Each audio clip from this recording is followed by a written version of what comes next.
Assalamu alaikum ɗalibi da ɗaliba, ya danganci wa ke kallo da sauraro na a daidai wannan lokaci. Barka da zuwa a darasi na 24. A wannan takaitaccen darasi ne, amma kuma na ga yana da muhimmi sosai. Akwai wani abin da muke kiranta hyperlink. Hyperlink wata hanya ne na cuɗanya tsakanin ita Microsoft Word da wani bayani na daban, ko da a cikin na'urarka ko kuwa a yanar gizo. To amma bari mu fara dalla-dalla. Bisa kan fuskar na'urar tamu za ka ga akwai littattafai masu inganci domin kowane ɗalibi. To sai muka sa na ɗaya akwai ruwan bagaja, akwai magana jari ce, komai da ruwanka, da kuma na hudu wato salon masoya. To idan ina so ma ɗalibi kwatanci ko kuma in ce bayani nake presentation wa mutane cewa fa ga abin da ya kamata mu yi, to musamman ina son bayyana masu san shin yaya ita ma wannan littafin magana jarin take, to sai mu saka abin da ake kira hyperlink. Idan muka zo nan muka zaɓi wannan lamba ta 2 sai muka lullube ta. To idan muka zo mu sashi ta insert, to akwai wannan wanda ake kiranta hyperlink, zaka ganta a nan.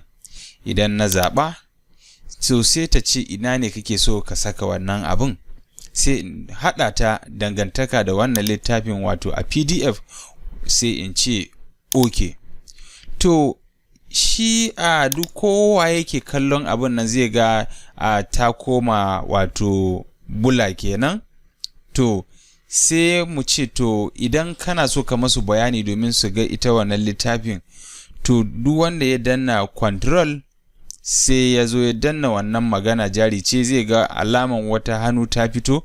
Idan na ɗauki hannuna daga control, kaga ya dawo in tsinke. Idan na danna control sai da hannu, to ina danna wannan magana jari ce zai faɗi haka, sai in ce na amince. To zai kunno wannan littafin kamar yadda kuke gani magana jari ce. To idan na rufe ta, shikenan sai mu sake koma gidan jiya ba tare da an samu matsala ba. Shi dai kawai yana kamar ya riko hannun ya nuna wa masu kallo idan aka gama sai a rufe. To haka amfanin ita wannan hyperlink din take. Kuma bugu da ƙari, ba lallai ba ne sai ita file ɗin tana nan dankare a cikin na'urar taka.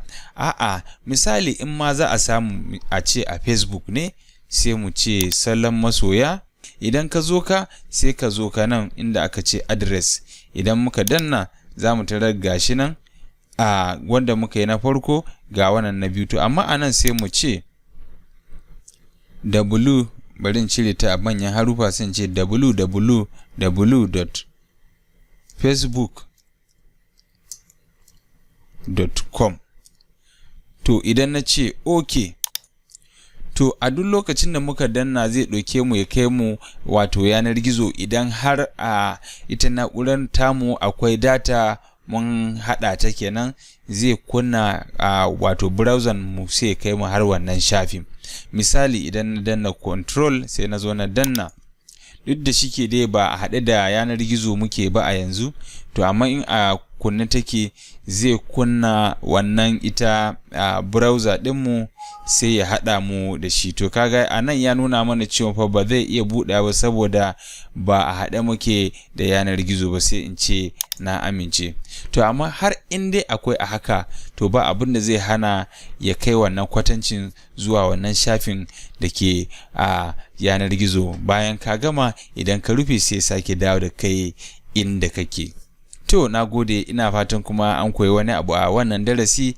Sai mu kasance a darasi na gaba. Har ila yau kuma ina daɗa godiya saboda haɗin kai da ka bani, kuma farin ciki na shine idan har ka koyi abu kuma ka ji daɗin kuɗin da ka biya na lasisi, to alhamdulillah, idan abin da muke so kenan, kowa ya samu ilimi da ƙaruwa.